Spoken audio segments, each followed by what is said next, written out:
अस्सलामुअलैकुम, welcome to हमारा पाकिस्तान। मैं सना कहवान। प्रोग्राम में आज मेरा साथ देंगे मोहम्मद नौशाद अली साहब, फारूक हमीद खान साहब, जबकि कराची से हमें फ़हीम सिद्दीकी साहब ज्वाइन करेंगे और सुहेल भट्टी साहब हमें इस्लामाबाद से ज्वाइन करेंगे। आप तमाम पैनलिस्ट का बहुत शुक्रिया। नाज़रीन, कल हमने अपने प्रोग्राम का आगाज़ जो किया था वो अच्छी खबर से किया था। अच्छी खबर ये कि पेट्रोल की कीमतों में कमी वाक़ हुई है, 40 रुपये तक पेट्रोल सस्ता हो चुका है। लेकिन आज इस अच्छी खबर को हम थोड़ा उलट करके इस तरह से चलेंगे कि हुकूमत ने पेट्रोल 40 और डीजल की 15 रुपये फी लीटर कीमतें सस्ती तो कर दी, लेकिन पेट्रोलियम मसनूआत में कमी के बावजूद अभी तक जो अशियाए ज़रूरिया हैं, अशियाए खुरोनोश की कीमतें हैं, वो कम नहीं हो सकी हैं। लोगों को उन्हीं पुरानी कीमतों पर लूटा जा रहा है जिन कीमतों पर वो पहले मार्केट में जाकर चीज़ें ख़रीदा करते थे। ना किरायों में कमी की गई है और ना ही आवाम को इससे जुड़ा कोई भी रिलीफ अभी तक मिल सका है। ज़िलाई इंतज़ामिया मुकम्मल तौर पर जो है वो नाकाम हो चुकी है। मन मर्जी की कीमतें हैं जो कि अभी भी माफिया के सामने एक चैलेंज बन चुका है कि ज़िला इंतज़ामिया इस चैलेंज से किस तरह से निपटेगी, ये तो आने वाला वक्त बताएगा। सवाल इससे जुड़ा जो आज हमने रखा है वो यही है। नौशाद साहब, आप ही से सबसे पहले कर लेती हूँ। पेट्रोलियम मसनूआत में कमी कब होगी, कब आवाम को रिलीफ मिलेगा? देखिए, मुझे लगता नहीं है कि कोई बहुत जल्द आपको ये इसका कोई फ़ायदा मिलेगा। दो तीन एस्पेक्ट्स हैं। एक तो पहली बात ये है कि आपने देखा कि आज निगरान वज़ीर आज़म ने वो चीन के दौरे पे हैं, लेकिन उन्होंने अपनी ट्वीट के ज़रिए ये बावर कराया, वज़ीर आला को याद कराया, बल्कि उनको उनकी तवज्जो मबजूल कराई कि आप जो हैं वो ये कीमतें नीचे लाने के लिए कोशिश करें। हमने देखा कि कल रात को ही पंजाब गवर्नमेंट जो है वो इस काम में लग गई थी। निगरान वज़ीर आला जो हैं वो कल रात गए, उन्होंने अचानक लारी अड्डे पर छापा मारा और मुसाफिरों से पूछा। आज भी वो फैसलाबाद के अंदर उन्होंने लारी अड्डे में जो मुसाफिर हैं उनसे पूछा कि ट्रांसपोर्ट के किरायों में कमी हुई है। तो चंद एक ने कहा जी कुछ हुई है, बाज़ एक ने ये भी कह दिया कि नहीं हमसे तो पुराने किराए वसूल किए गए, लेकिन ये मामला जो है ये फौरी तौर पे अभी सेटल नहीं होगा। एक बात। दूसरी बात ये तो ट्रांसपोर्टर्स की हद तक तो ये ठीक है। दूसरा, जो काबीना ने जो फैसला किया है, जो इजलास हुआ था, उसमें जो आपके सूबाई वज़ीर हैं ट्रांसपोर्ट के और साथ जो सनत और तिजारत से मुतल्लिक जो आपके हैं एसएम तनवीर साहब, उनकी जिम्मेदारी ये लगाई गई है कि आप एसोसिएशनों से, तमाम एसोसिएशनों से जिसमें आपके जो फ्लावर मिले हैं और ये जितनी भी इस तरह की जो शायद ज़रूरिया से मुतल्लिक जितनी एसोसिएशंस हैं उनसे बात करें और उनसे बात करके कीमतें कम करवाने की कोशिश करें। ये दूसरी बात थी। तीसरी बात ये थी कि चीफ सेक्रेटरी साहब जो हैं उन्हें ये कहा गया कि आप कमिश्नरों और डिप्टी कमिश्नरों से रोज़ाना की बुनियाद पर रब्ता करें और कोशिश करें कि मार्केट में कीमतें कम कराएं। फैसला जो किया गया है वो ये है कि फौरी तौर पे मजिस्ट्रेट्स बहाल किए जाएं और जो मार्केट कमेटियां हैं उनको जो है वो फाल किया जाए जी। अब ये सारी कोशिशें तो की जा रही हैं, लेकिन मजिस्ट्रेसी का निज़ाम जो है वो ख़त्म कर दिया गया था, आपको मालूम है। उसके बारे में हम पिछले काफ़ी कोई चंद माह से सुन रहे हैं कि उसको बहाल करने की कोशिशें की जा रही हैं। और उसके साथ साथ जो ये मार्केट कमेटियाँ हैं ये भी एक अपनी नौइयत की एक अलग से चीज़ है। ये यूजली पॉलिटिकल बेसिस पे होती हैं, सियासी बुनियादों पर बनाई जाती हैं। और चूंकि इस वक्त आपको पता है कि मुल्क में निगरान हुकूमत है, मुझे नहीं लगता कि जो मार्केट कमेटियां हैं वो कोई खास कोई किरदार अदा कर सकेंगी। बिल्कुल ठीक है, पॉइंट इसके लिए आपको एक्स्ट्रा यार्ड जाके एफर्ट करनी पड़ेगी, तब ही ये वो हमारी जुबान में कहते हैं डंडा डोली करना पड़ेगा, तभी ये को मामला हल होगा। बिल्कुल ठीक है। सुहेल साहब, कल हम बड़े खुश हो गए थे बहैसियत अवाम, हमें बड़ी अच्छी एक फील आ रही थी कि जी पेट्रोल की कीमत जो है वो 40 रुपये कम हुई है। तो जब कुछ भी अब मार्केट से हम खरीदने के लिए जाएंगे तो उसमें हमें बहुत नुमाया कमी नजर आएगी। अगर कोई चीज़ 40 रुपए की मिल रही थी तो हमें फीलिंग आ रही थी कि चलो कम से कम वो 30 नहीं तो 32 रुपए की तो हमें मिलेगी कम से कम, लेकिन ऐसा नहीं हो रहा है। आवाम परेशान है, तू मैं तकरार चल रही है इस वक्त मार्केट में। जो दुकानदार हैं वो ये कह रहे हैं कि हम तो कीमतें किसी सूरत कम नहीं कर सकते, क्योंकि जो हम ये चीज़ें खरीद चुके हैं वो तो पिछली कीमतों पर खरीद चुके हैं। तो किस तरह से ज़िला इंतज़ामिया अब इसको मैनेज करेगी? सना, बुनियादी तौर के ऊपर जिन दुकानदारों का, ये जिस शोबे के हजरात का ये मौक़िफ़ बिल्कुल गलत है। जब पेट्रोलियम मसनूआत की कीमतों में इजाफा होता है, या आइंदा आने वाले दिनों में जब कभी इजाफा होगा, आप ऑब्जर्व करेंगी कि रात 12 बजे जैसे ही नोटिफिकेशन का इजरा होता है उसी वक्त से किरायों में इजाफा कर दिया जाता है। हालांकि उस वक्त आपकी किसी जो इंटरसिटी ट्रांसपोर्ट है उन्होंने नया फ्यूल नहीं दिलवाया होता, किराया फौरन बढ़ा दिया जाता है। अगले दिन आप मार्केट में जाएंगे, सब्जी हो, फ्रूट्स हो, दीगर अशिया उसकी कीमतें बढ़ चुकी होंगी। उस वक्त भी वो पुराने रेट्स के ऊपर वो चीजें मौजूद होती है। लेकिन मसला क्या है, ये हमारी एक इज्तिमाई बेहिसी का मामला है। सब लोग नजायज मुनाफाखोरी पर यकीन रखते हैं और वो समझते हैं जब कोई मौका हाथ लग गया है उसको जाने मत दें। वजह क्या है कि हमारा जो गवर्नेंस का बुनियादी ढांचा है वो तबाह हो चुका है। अब निशात साहब ने मजिस्ट्रेटी निज़ाम की बात की, वो काफी अरसे से अक्सर व बेशतर उसके ऊपर बात होती है, बहाल होगा, लेकिन बहाल होता नहीं है। अब कभी हमने सोचा था कि कीमतों में कमी करवाने के लिए, ये चीज़ों को ऑब्जर्व करने के लिए चीफ मिनिस्टर को खुद मार्केट किसी शहर में जाके ट्रांसपोर्ट के अंदर खड़े होकर पूछना पड़ेगा। ये इतना मुश्किल मामला नहीं था।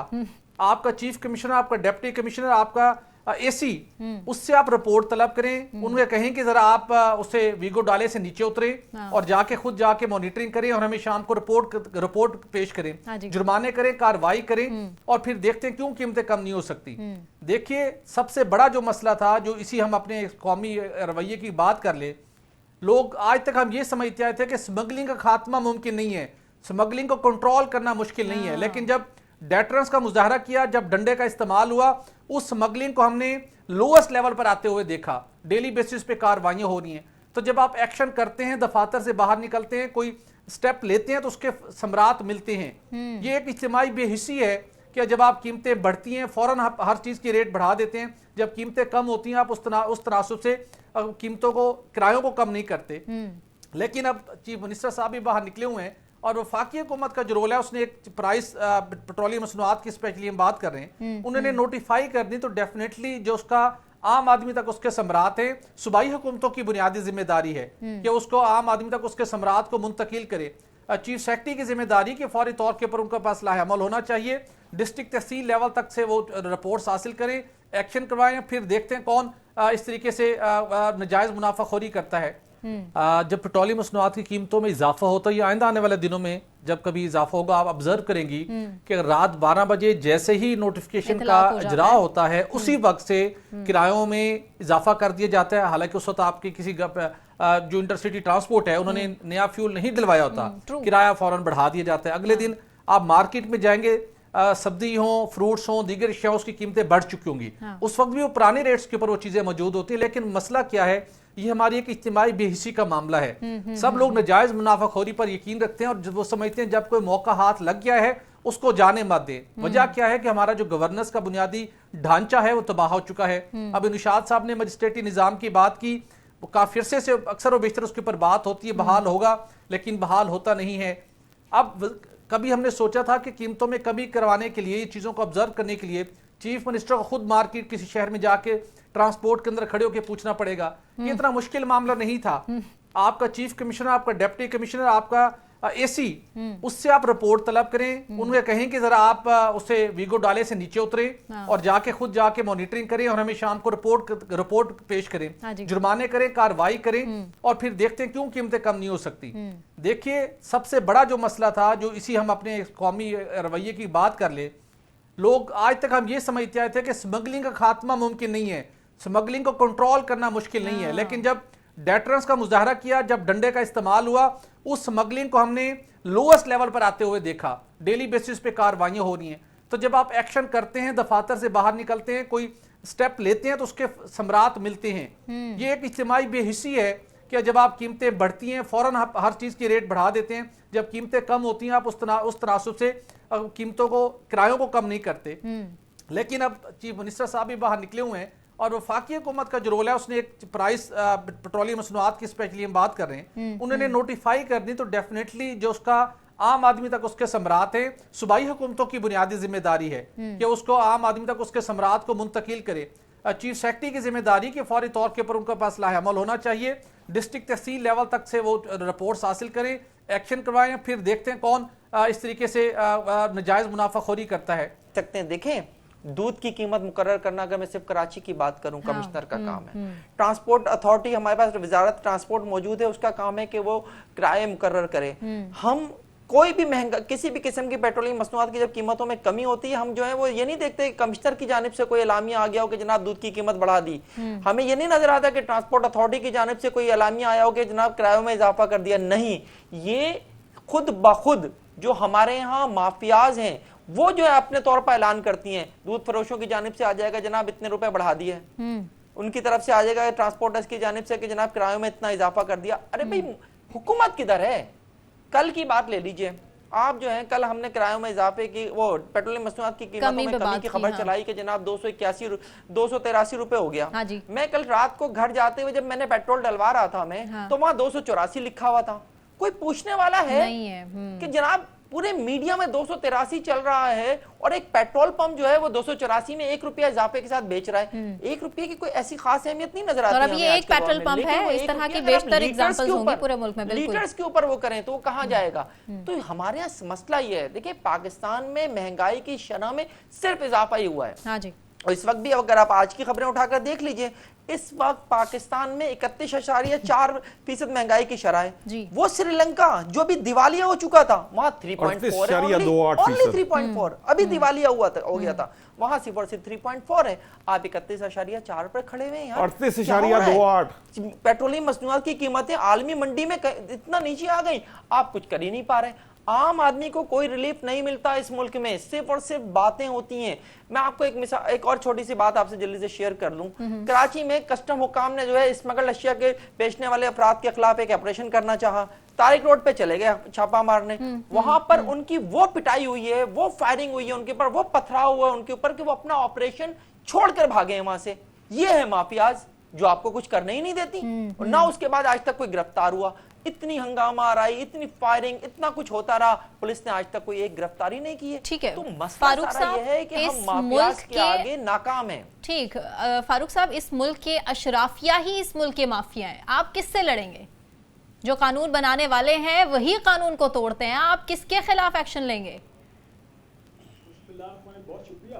देखिए ये जो माफियाज है ना, हर किस्म जिस अभी आज हम ट्रेडर्स ताजर माफिया की बात कर रहे हैं, इन के असर रसूख इन तमाम के लिंकेजेस वो आपको मुख्तलिफ पॉलिटिकल गवर्नेंस में भी मिलेंगे। तो लिहाजा और यही तो वजह है ना जी, क्योंकि इन्हीं के थ्रू वाइस वर्सा ये एक दूसरे के इंटरेस्ट जो है उनको सपोर्ट करते हैं। और नुकसान किनको होता है? वो अवाम को नुकसान होता है। ताजिर बरादरी जो है एक बड़ा इंपॉर्टेंट माफिया पाकिस्तान में, ये टैक्स देते कितने सालों से हम सुन रहे हैं कि जनाब FBR की पूरी कोशिश है कि इनको टैक्स नेट में लाया जाए, लेकिन काबू नहीं। फिर कहते हैं जी इन पे मंथली लगाओ 3000 4 महीने का फिक्स टैक्स, उस पर भी ये एतराज करते हैं। शनाख्ती कार्ड वाला टैक्स जो उस पर भी ये एतराज करते हैं।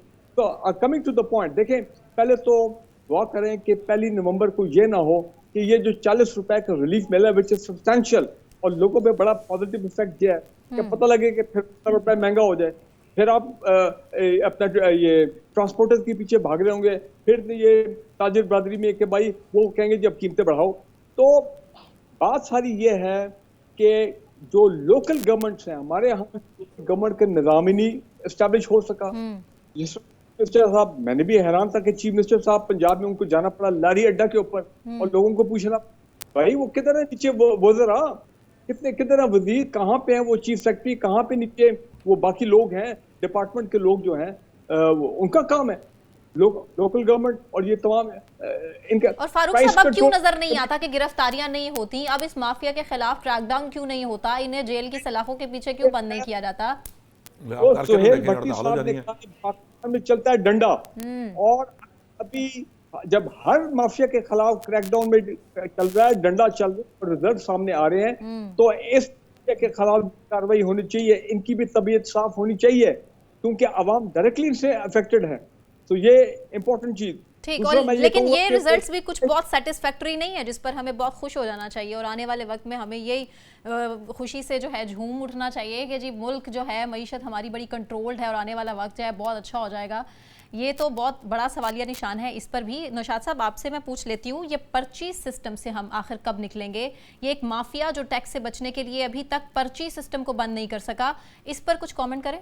देखें, दो तरह की पर्चियां होती हैं। एक वो जो दुकानदार जो है वो अपनी मर्जी से कच्ची सी पर्ची बना दे देता है, और एक होती है जो होलसेल मार्केट्स में पर्ची चलती है। वो एक बिल्कुल डिफरेंट वो है मामला है। वो यकीनन वो ब्लैक इकोनॉमी का एक एरिया है। लेकिन देखिए असल मसला क्या है? असल मसला सिर्फ अवाम पे टैक्स लगाना है नहीं, गवर्नेंस से रिलेटेड है। ये सारी जो बात हम डिस्कशन कर रहे हैं, अब आपको मजे की बात बताता हूँ। आप कभी कोई चीज लेना, कोई भी चीज लें, उसकी मैन्युफैक्चरिंग डेट होती है, उसकी एक्सपायरी डेट होती है, उस पर एक बैच नंबर लिखा होता है। ये जो बैच नंबर है ना, ये तमाम मसाइल की जड़ है। इस एक बैच नंबर से आप ये तय कर सकते हैं कि इसकी मैन्युफैक्चरिंग कब हुई, उस मैन्युफैक्चरिंग के टाइम पर कॉस्ट क्या थी, उसके अगेंस्ट क्या प्राइस लगाई गई है, और उससे अगर ज्यादा दी जा रही है तो वो प्रॉब्लम है। अब ये जो अभी फारूक साहब ने जिस तरफ इशारा किया ना, आपको पता है लोग टैक्स नेट में, ये जो रिटेलर्स हैं ये टैक्स नेट में आते ही इसलिए नहीं है जी। यही वो रीजन है जिसकी वजह से ये टैक्स नेट में नहीं आते कि अगर ये डिजिटल साइट पे आ जाएंगे, ये डिजिटाइज हो जाएंगे, इनका खाता खुल जाएगा, तो फिर इन्हें इन सारे मामलात को कंट्रोल। क्या सोल्यूशन है सुहेल साहब, आपके पास क्या सोल्यूशन है इस माफिया से निपटने के लिए? देखिए, सबसे पहले जो सोल्यूशन है ना वो है विल।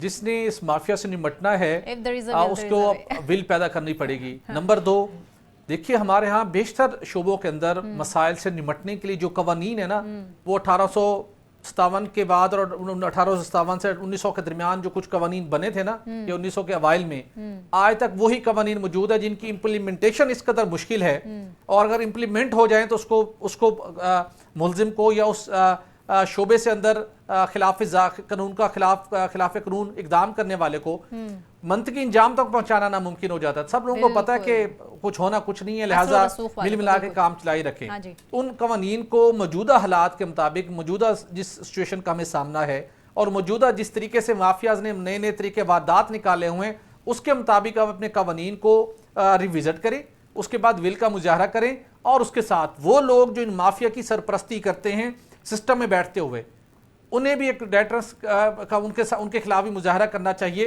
तो आपको चीजें बेहतर होना दिखाई शुरू दे देंगी। मैंने आपको एक एग्जांपल दी, और बिलखसूस अभी एक यहाँ पर डीसी इस्लामाबाद हुआ करते थे, वो बलूचिस्तान के आजकल चीफ कमिश्नर कोयटा हैं। आप देख लें, उन्होंने वहां पर जाके कोयटा के अंदर जो कोई सोच नहीं सकता था कि स्मगलर्स के खिलाफ, होर्डर्स के खिलाफ कोई कार्रवाई कर सकेगा, आप देखेंगे कि कोयटा और उसके इतराफ के अंदर भरपूर और बड़े पैमाने के ऊपर कार्रवाइयों का सिलसिला जारी है जी। तो एटलीस्ट कहीं से डायरेक्शन आए कि नहीं, अब ऐसे लोगों की सपोर्ट नहीं करनी, आपने एक्शन लेना है, आपकी जिम्मेदारी है, वरना आपसे जवाब तलबी होगी, वरना आपके खिलाफ भी एक्शन हो सकता है। तो रिजल्ट आना शुरू हो गए। सबसे बड़ा जो नसूर था वो जिसने इस मुल्क को खोखला किया हुआ था, जी जी जी जी सुहेल साहब, सबसे बड़ा स्मगलिंग का मामला था, उसको कंट्रोल किया आपने, स्मगलिंग था उसको आपने कंट्रोल किया है। तो विल होनी चाहिए। आप जिसकी जो जिम्मेदारी है वो उसको पूरा नहीं करता, उसके खिलाफ भी आप एक्शन का सिलसिला शुरू करें, और मजबूत तरीके के साथ, मुनज़्ज़म तरीके के साथ उसका फिर फॉलो भी होना चाहिए। अफगान ट्रांजिट ट्रेड, इसके अलावा और बहुत सी एग्जांपल्स हैं। आटे की स्मगलिंग देख लीजिए, शुगर स्मगलिंग देख लीजिए, नो डाउट इस पे कंट्रोल तो हुआ है, लेकिन आने वाले टाइम में मजीद कंट्रोल होगा। आपको नहीं लगता कि माफियाज की सरपरस्ती करने वालों को उनके मंतकी अंजाम तक पहुंचाने का अब ही सही वक्त है? चंद एक कोई सिर्फ लटका दिया जाए, आवाम के सामने एक्सपोज कर दिया जाए तो काफ़ी मसलों का हल निकल आएगा, लेकिन मुश्किल। देखें, आप तो बड़ी आइडियल बातें कर रही हैं और जागती आंखों से आप ख्वाब देख रही हैं, मैं आपको ये कहूंगा। चलें, आने वाले वक्त में हो सकता है कोई हर तो पाकिस्तानी की है। 70 सालों से हम यही तो चाहते हैं। हाँ जी। और अगर मैं हमेशा एक बात कहता हूँ, अफसोस के साथ कहता हूँ कि देखें, ये जब मार्शल लॉज आते हैं ना इस मुल्क में, तो फिर डंडा चलता है, और उस डंडे के बल पर हमने देखा है कि चीजें बेहतर भी हुई हैं। हाँ जी। ये डंडा जो है, ये हुकूमतें क्यों नहीं चला पाती? हमें हमारे बुजुर्ग बताते थे कि जनाब सिर्फ मिलावट के ऊपर, अयूब खान के दौर में आकर दूध की दुकानों के ऊपर उनके पूरे पूरे ड्रम जो हैं वो पलट दिए जाते थे। महंगाई तो बहुत दूर की बात ना, असल रेट से ज्यादा बेचना तो दूर की बात, मिलावट के ऊपर। फिर आप दीगर अदवार उठा के देख लीजिए, ये हमने देखा कि डंडे के जोर पे। ये अलग बात है कि वो डंडा भी जो है एक वक्त में आके जो चुप होता हुआ भी देखा है हमने, लेकिन मसला ये है कि हुकूमतों के पास असल में वो होते हैं ना, इख्तियार होता है, कवानीन तो उनके पास है ना, पूरा सिस्टम तो उनके पास है ना। क्यों आके जो है एक कैप्टन, एक मेजर या एक हवलदार जो है आके वो ये सब कुछ करा लेता है, और आप जो है वो डीसी होकर 19 ग्रेड के 20 ग्रेड के अफसरान होकर आप ये सारे काम नहीं कर पाते। मसला जो है ना वो नीयत का है। मैं हमेशा कहता हूं कि जहां नीयत होगी ना वह तमाम मसाइल हल हो जाएंगे। हमारे यहाँ नीयत नहीं है। फारूक साहब, देखिए ये जो सारी अभी हम बात कर रहे थे ना, ठीक है, सियासतदानों में से, सियासी जमातों में से उठाकर देख लीजिए। Very short and quick response Farooq साहब।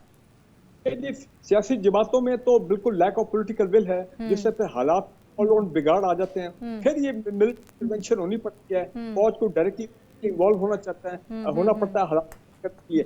मैंने अयूब खान का दौर देखा हुआ है, उसके बाद जितने मिलिट्री दौर आए हैं, मुझे याद है पहला काम जो होता था पहले 2-3 दिनों में कि जनाब प्राइस हर दुकान के ऊपर प्राइस लिस्ट लग जाती थी। जी। इतना लोगों में डर खौफ हो जाता हुक्म का कि जनाब आप प्राइस लिस्ट डिस्प्ले करेंगे। आज मैंने खबर पढ़ी कि कोटा में, जिसका भी सुहेल भट्टी साहब जो बता रहे थे, कोटा में आज डिप्टी कमिश्नर ने वहां पे वो प्राइस लिस्ट जो है वो कोटा में हुक्म दे दिया और दुकानों पे लगनी शुरू हो गई है। तो देखें, बात ये है, पहले जमाने में मजिस्ट्रेट होते थे, वो जो गड़बड़ होती थी इस किस्म की जो काम नहीं करते थे, वो उधर ही समरी कोर्ट लगाते थे, उधर ही समरी ट्रायल होता था, वहीं पे उनको पनिशमेंट ऐलान हो जाती थी और जेल बंदे भेज देते थे। अब वो वाला सिस्टम तो फारूक साहब आज भी है कराची में, आज भी डीसी के पास ये इख्तियार मौजूद है, आज भी एसी के पास, असिस्टेंट कमिश्नर के पास ये इख्तियार मौजूद है। फिर क्यों नहीं हो रही चीजें कम? ठीक, अभी मुझे ब्रेक अनाउंस करनी है। आप लोगों का पॉइंट मिक्स है, मिक्स एंड मैच सी सिचुएशन है और आवाम के लिए हमने अच्छी खबर ली थी। अपने अल्फाज हम फिलहाल वापस लेते हैं कि अच्छी खबर तो थी लेकिन आवाम तक वो अच्छी चीज़ें पहुंची नहीं। अच्छी जो खबरें हैं कीमतों की कमी के हवाले से वो जल्दी उन तक पहुंच जाए, ये हमारी भी दुआ है।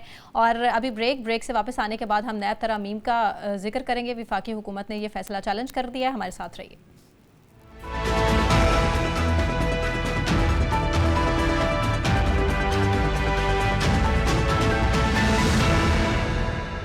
कि नैब तरामीम फैसले के खिलाफ अपील करना क्या कोई सियासी चाल तो नहीं, फहीम साहब? देखिए, यकीनन एक सियासी चाल हो सकती है, लेकिन अगर आप इसे सियासी चाल कहेंगे तो आप सवाल ये उठेगा कि भाई निगरान हुकूमत के दौर में ये हो रहा है तो फिर ये सियासी चाल कैसे है? हाँ। और फिर आमतौर पर जो बात की जाती है, जो कॉन्स्पिरेसी थ्योरी पेश की जाती है, वो यही है कि जनाब ये निगरान हुकूमत चूंकि पीडीएम की हुकूमत की या नवाज शरीफ की हुकूमत, शहबाज शरीफ की हुकूमत का तसलसल है, तो कहना ये आएगा आखिर में जवाब रिजल्ट के जनाब ये सब कुछ इसलिए हो रहा है कि नवाज शरीफ साहब को जो है वो इससे फायदा पहुंचाना है। अरे भाई, अगर नवाज शरीफ साहब को फायदा पहुंचाना ही है तो नवाज शरीफ साहब के तो और भी दीगर केसेस हैं, उनमें क्यों नहीं उन्हें फायदा दिया गया? तो ये सारी बातें बिल्कुल ही बेकार हैं। अगर नैब तरामीम के हवाले से निगरान हुकूमत ने कोई फैसला किया है तो उस फैसले के ऊपर कोई डिसीजन तो फौरन नहीं आ जाना ना। अभी तो तरामीम के ऊपर डेफिनेटली जो इस वक्त वजारत कानून है उसने समझा होगा कि नैब तरामीम में जिस तरह से जो है कलअदम करार दिया गया है उससे बात चीजें जो है वो खराब हुई हैं। वो अगर उन तरामीम के हवाले से अगर मैं ये कहूँ कि चीफ जस्टिस साबिक चीफ जस्टिस उमर रज़ा बंदियाल साहब के रिमार्क्स जो उन्होंने 15 सितंबर को दिए थे, उनके एक वो ये भी थे कि निहायत जहानत से ये तरामीम जो हैं वो की गई हैं और अदालत का दरवाजा खुला है इसलिए कोई वजह तो होगी। यानी आप ये तो समझ रहे थे उस वक्त कि जनाब तरामीम जो है बहुत जहानत से तैयार की गई हैं, लेकिन आप जो है चूंकि एक फ्रेम ऑफ माइंड में थे, आपने उनको कालअदम करार दे दिया। तो ये कहना कि जनाब ये सब कुछ एक सियासी चाल है, मैं इसे नहीं मानता। ठीक, यकीनन पार्लियामेंट जो है वो मुकद्दम है, जिस तरह से सुप्रीम कोर्ट प्रोसीजर एक्ट में जो है एक फैसला जो है एक कानून जो है वो उसने बनाया था पार्लियामेंट ने, उसी तरह से ये भी पार्लियामेंट का बनाया हुआ फैसला है। अभी अदालत में जो है दूध का दूध पानी का पानी हो जाना है, आने दें। जो भी तरामीम है, जो भी वो उन्होंने चैलेंज किया है, वो चैलेंज जब कोर्ट में होगा, कोर्ट में समाअत होगी, उसके बाद चीजें वाज़ेह हो जाएंगी। मैं उमर अता बंदियाल साहब को इस बात का कोई क्रेडिट देने के लिए तैयार नहीं हूँ कि उन्होंने ये अगर कालअदम करार दे दी थी इमरान खान साहब की दरखास्त के ऊपर तो उन्होंने कोई बहुत अच्छा काम किया था। बिल्कुल ठीक है। फारूक साहब, आपको क्या लगता है कि किन सियासी शख्सियात को इसका सबसे ज्यादा फायदा होगा? काइंडली 1-2 मिनट दें। पहली बात तो ये है कि चीफ जस्टिस बंदियाल साहब ने जब ये फैसला दिया था, कोई जाती उनका फैसला नहीं था, ये सुप्रीम कोर्ट के एक बेंच का डिवीजन, एक बेंच था, 3 मेंबर बेंच का फैसला था। तो गनी सुप्रीम कोर्ट नंबर 1। नंबर 2 ये है कि जनाब ये केयर टेकर गवर्नमेंट का मैंडेट में आता ही नहीं है। केयर टेकर गवर्नमेंट का मैंडेट तो है इलेक्शन और ये तमाम बाकी दूसरे मामला, वो किधर से एक पिछली जो पीडीएम की पार्लियामेंट के जो कानून है उसको क्यों डिफेंड करने निकल आई है? और जबकि ये बात सामने है कि और बंदियाल साहब ने वो लिस्ट ऑफ बेनिफिशियरी मंगाई थी कि जनाब हमें बताया जाए कि इस कानून के बाद कौन कौन लोग हैं वो अशराफिया, वो मुल्जिमान जिनके केसेस जो है वो विड्रॉ हुए या क्लोज किए गए हैं, इंक्वायरीज, इन्वेस्टिगेशन वगैरह वगैरह, और कब से कितनी पता नहीं दर्जनों के हिसाब से कितने लोग हैं। और काफी लोग थे जो पार्लियामेंट में बैठे होते जिन्होंने कानून पास किया था और उस वक्त बिल्कुल लोगों ने कहा था ये मेलाफाइड कानून है और लिहाजा सुप्रीम कोर्ट का फैसला ठीक था। अब मेरा पॉइंट ये है वो ये कि जनाब आप मुझे ये बताएं कि ये जब एक तरफ तो केयर टेकर गवर्नमेंट अप्रूवल दे रही है कि नैब में सीनियर फौजी अफसरान, ब्रिगेडियर और बिलो हाजिर सर्विस वो जा रहे हैं, उनकी तैनाती हो रही है नैब में। किस लिए? वो कोई चाय पीने गप लगाने नहीं जा रहे, मेरी नज़र में इस कानून के बाद जो केसेस खुले हैं, हाई लेवल केसेस, जाहिर बात है उनको मौजूदा नैब के निज़ाम को चाहिए लोग, और बिल्कुल फौजी, इस पे आप इतराज कर सकते हैं कोई, लेकिन वो रीइंफोर्स करने जा रहे हैं, वो बूस्ट करने जा रहे हैं नैब के एंटी करप्शन एफर्ट जो आने वाले दिनों में, हफ्ते में। एक तरफ ये गवर्नमेंट अप्रूव कर रही है, दूसरी तरफ जनाब जाके सुप्रीम कोर्ट में रेफरेंस दायर करते हैं और फिर विड्रॉ करते हैं, और सुप्रीम कोर्ट कहता है जी 15 दिन के बाद दोबारा आप जो डिटेल ऐड करना चाहें वो आप ऐड करें। कहने का मतलब ये है कि केयर टेकर गवर्नमेंट क्यों एंटी करप्शन को सपोर्ट नहीं कर रही है? केयर टेकर गवर्नमेंट का ये फैसला क्यों एक प्रो करप्शन के तौर पे देखा जाएगा? बड़े सवाल जन्म ले रहे हैं आपके इस सवाल से फारूक साहब। मैं आपको बता रहा हूँ, ये देखें, आप मैं वो बात कह दूंगा तो फिर आप एक और कहेंगे जी ये क्या। नहीं, मेरा ख्याल है, आपको इजाजत है, आप कह सकते हैं। मैंने अखबार में पढ़ा है कि गालिबन इलेक्शन कमीशन को कोई गया है, कोई पिटीशन, रेफरेंस, जो भी आप कहें, कि जनाब इस केयर टेकर गवर्नमेंट में कुछ ऐसे लोग हैं जो कि मादी में जिनके ऊपर नैब के केसेस थे और वो केसेस खत्म हो गए, जो भी अलग बात है। कहने का मतलब ये तसलसल की बात जो कर रहे हैं इसको भी ध्यान में रखें। सही है। ये गवर्नमेंट का जो फैसला है ये कंट्रोवर्शियल है, और मैं बता दूं कि सुप्रीम कोर्ट कैसे हो सकता है जनाब कि सुप्रीम कोर्ट जो है वो अपना प्रो करप्शन वाला फैसला दे कि हाँ जी हम इसको बहाल कर, पहले अपना वो जो बंदियाल साहब के फैसला को स्ट्राइक डाउन करते हैं, और जनाब ये पार्लियामेंट ने जो लॉ पास किया वो ठीक है, और जनाब करप्शन लीगलाइज होगी, 50 करोड़ के पीछे से कोई केस नैब के पास जा नहीं सकता। यार हमें खुदा का खौफ करना चाहिए। मैं समझता हूँ मौजूदा चीफ जस्टिस साहब, उन्होंने अपने ऐसा इमेज पॉइंट आपका क्लियर है, वो कभी मुझे 2 मिनट दे दीजिएगा। ठीक, सपोर्ट कब करेंगे वो? ठीक है फारूक साहब ने अब चूंकि बात छेड़ ही दी है तो मुझे निगरान वज़ीर आज़म का भी जिक्र कर लेने दीजिए, जो नैब केस उन पर है। नौशाद साहब, इस पर आप भी रोशनी डालिएगा, बेनिफिशरी फिर कौन कौन? देखिए, पहली बात तो ये है कि निगरान वज़ीर आज़म का जो इंक्वायरी थी वो इस नैब की अमेंडमेंट से बहुत पहले वो ख़त्म हो चुकी हुई थी, एक बात। दूसरी बात ये है कि ये खुद ही कंट्रोवर्शियल, मैंने सोचा कि मेरे ये ख्याल है कि ये कंट्रोवर्शियल है, इसलिए मुझे कह देना चाहिए ये कंट्रोवर्शियल है। अब दुनिया सारी जो है उस चीज़ को मान लेगा ये कंट्रोवर्शियल है, कोई कंट्रोवर्शियल नहीं है, एक बात। दूसरी बात ये है कि ये जिन बेंच का ये रेफरेंस दे रहे हैं ना, वो हम ख्याल बेंच के बारे में बहुत बहस हो चुकी है। अच्छा। तीसरी बात, ये जो 50 करोड़ के ऊपर लीगलाइज करना है, ऐसी कोई चीज़ नहीं है। 50 करोड़ से नीचे जो करने वाला काम है उसके लिए एंटी करप्शन और FIA मौजूद है। तीसरी बात, चौथी बात ये कि मुझे ज़रा ये बता दीजिए कि ये ये जो बेनिफिशरीज की आपने बात की, ये सारे बेनिफिशरीज नवाज शरीफ, शहबाज शरीफ, हमजा शहबाज, जरदारी साहब, राजा परवेज, अशरफ शौकत तरीन, यूसुफ रजा गिलानी, फरजाना राजा, रवीना खालिद, ये सारे पॉलिटिशियन, इनके केसेस मुद्दतों चले हैं। मुद्दतों चलने के बाद नैब नहीं कर, आज ये हालत थी कि बशीर साहब की अदालत के अंदर नैब प्रोसिक्यूटर साहब ने फरमाया कि हमारे पास इसहाक डार के खिलाफ कोई सबूत नहीं है। हाँ जी, ठीक है, उसके बाद ही वो फैसला महफूज हुआ। बात ये है, देखिए, ये जो एक खास तरह का एक सेट ऑफ माइंड लेकर आए थे, एक आइडिया लेकर आए थे, जिसके तहत एक हुकूमत कायम की गई, जिसके तहत एक मखसूस तरह के लोग मखसूस जगह पे बिठाकर, मैं बता देता हूँ, ये जुडिशरी से लेकर मुख्तलिफ इदारों में और फिर हुकूमत और फिर सारा, ये एक खास सेट ऑफ माइंड है जो बुरे तरीके से पिट चुका है, जिसने अवाम को कुछ नहीं दिया मां सिवाय ख्वारी के और परेशानी के। उसका किया धरा ही आज तक हम भुगत रहे हैं, मईशत के लेवल पे भी, फॉरेन रिलेशंस में भी, एडमिनिस्ट्रेशन में भी, गवर्नेंस में भी, हर जगह उसने हमारी बर्बादी की, यहां तक के दहशतगर्दी के मामले में भी। वो एक हुकूमत और उस हुकूमत को लाने वाले और उसके पीछे जो लोग थे, चाहे वो जुडिशरी में थे, चाहे इदारों में थे, वो सारे के सारे लोग जो हैं असूली तौर पर उनके खिलाफ कार्रवाई की जानी चाहिए, एक बात। दूसरी बात ये कि देखिए, ये आपको याद है वो शहजाद अकबर साहब रोज प्रेस कॉन्फ्रेंस किया करते थे, बड़ी बड़ी बातें किया करते थे, और इन दी एंड रिजल्ट ये है, मुझे ये समझाइए कि ये जो केसेस, जो पॉलिटिकल बुनियादों पे केसेस शुरू किए गए, इनका नतीजा क्या निकला?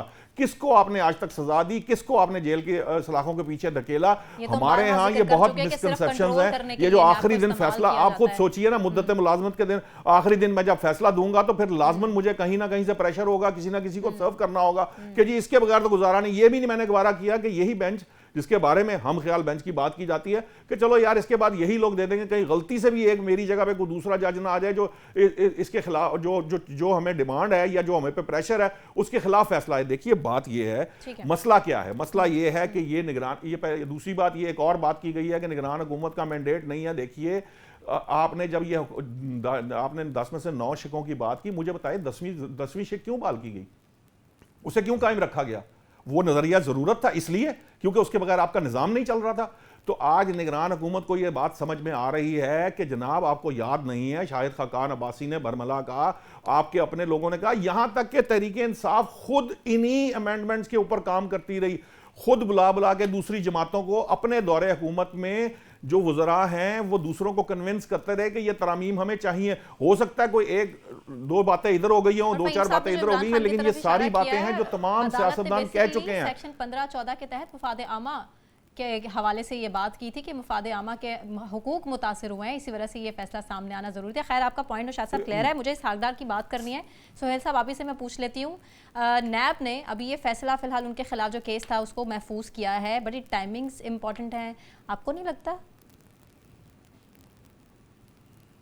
यकीनी तौर के ऊपर टाइमिंग इंपॉर्टेंट है, लेकिन उससे हम देखें ना पीछे चल के, ये तो इस टाइमिंग को जो इंपॉर्टेंट बनाया ये उस 3 रुकनी बेंच के फैसले ने बनाया, जिसमें साबिक चीफ जस्टिस उमर तैयब बंदयाल साहब ने अपनी रुखसत के जिनका लास्ट वर्किंग डे था उस वक्त फैसला दिया। तो उसके मुताबिक अल्टीमेटली फिर दोबारा चीज़ें फ़ौरन खुली, जब चीज़ें खुली तो नोटिस सर्व हुए, जब नोटिस सर्व हुए तो उसके बाद अब ये सिचुएशन हमारे सामने आ गई है। लेकिन बुनियादी तौर के ऊपर मामला ये है, जहाँ जो हम डिस्कशन कर रहे थे उसके ऊपर थोड़ा मुझे कमेंट करने का मौका दीजिएगा। जी जी जी।